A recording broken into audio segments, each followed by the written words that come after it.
कुंभकर्ण कौन था? कहानी जानने से पहले जानते हैं कि आखिर कौन था कुंभकर्ण।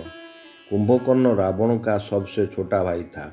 रावण के दो भाई थे, विभीषण और कुंभकर्ण। कुंभकर्ण की माता की नाम कैकेयी था, जो राक्षस कुल से थी। वहीं उसके पिता विश्रवा ब्राह्मण कुल के थे। यही कारण था कि रावण और उनके दोनों भाइयों में राक्षस कुल के होने के बावजूद ब्राह्मण का गुण था।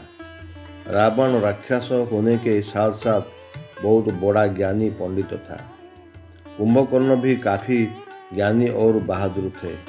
हालांकि ये दोनों भाइयों में राक्षस के गुण थे, क्योंकि वो दोनों अपने माता के साथ काफ़ी समय बिताया करते थे।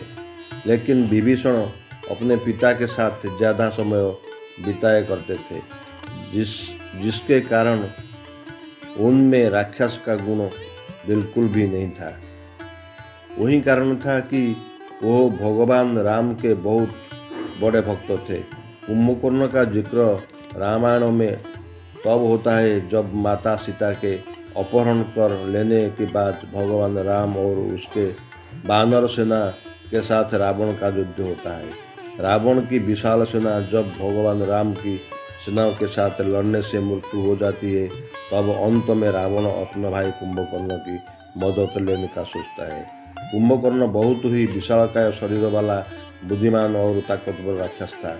उसकी ताकत के सामने तो भगवान इंद्र भी डरते थे।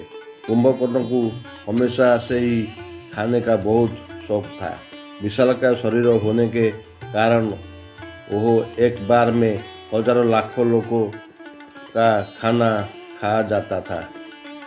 उसकी सेना और राज्य के दास खाना जुटाते थक जाते थे, लेकिन कुंभकर्ण का भूख समाप्त नहीं होता था।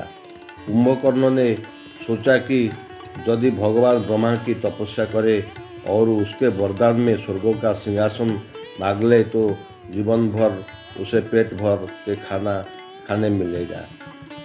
वह सोच कुंभकर्ण और उनके दो भाई रावण और विभीषण भी इसके साथ तपस्या करना शुरू कर देते हैं।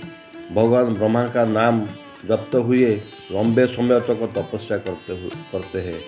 इधर भगवान इंद्र को भी डर लगता कि कहीं भगवान ब्रह्मा इनसे प्रसन्न होकर वरदान मांगने को ना कहे, और यदि उन्हें ऐसा किया तो निश्चित ही कुंभकर्ण स्वर्गों का सिंहासन मांग लेगा। यही डर उन्हें सता रहे थे और वही चिंता लेकर भगवान इंद्र माँ सरस्वती के पास जाते हैं और अपने सारी चिंता व्यक्त करती है। उधर भगवान ब्रह्मा कुंभकर्ण से तपस्या से प्रसन्न हो चुके थे और फिर वो उन तीनों के दर्शन देते हैं।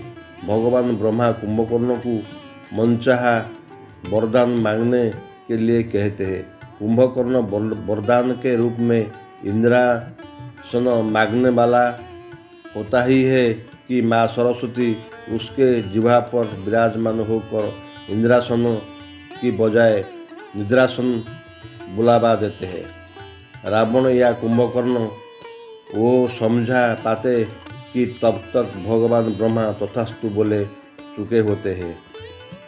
इसके बाद जब कुंभकर्ण और रावण को इस बात का एहसास होता है तो वो भगवान ब्रह्मा को वरदान वापस लेने के लिए कहते हैं, लेकिन भगवान ब्रह्मा कहते हैं कि एक बार में दे दिया गया वरदान वापस नहीं लिया जा सकता। इधर कुंभकर्ण को भी अपनी गलती का एहसास हो जाती है। वो भगवान ब्रह्मा के सामने रोने गिड़गिड़ना लगता है। तब भगवान ब्रह्मा कहते हैं कि मैं वरदान तो वापस ले नहीं सकते, इस वरदान के प्रभाव की कम जरूर कर सकता हूँ। हमेशा निद्रा से रहने बजाय अब तुम 6 महीने जागोगे और 6 महीने निद्रा में रहेंगे। जिसके बाद कुंभकर्ण 6 महीना तक निद और रहता था और फिर 6 महीने जागने के बाद पेट भर खाना खाता था। वही कहानी थी कुंभकर्ण के निद्रा की।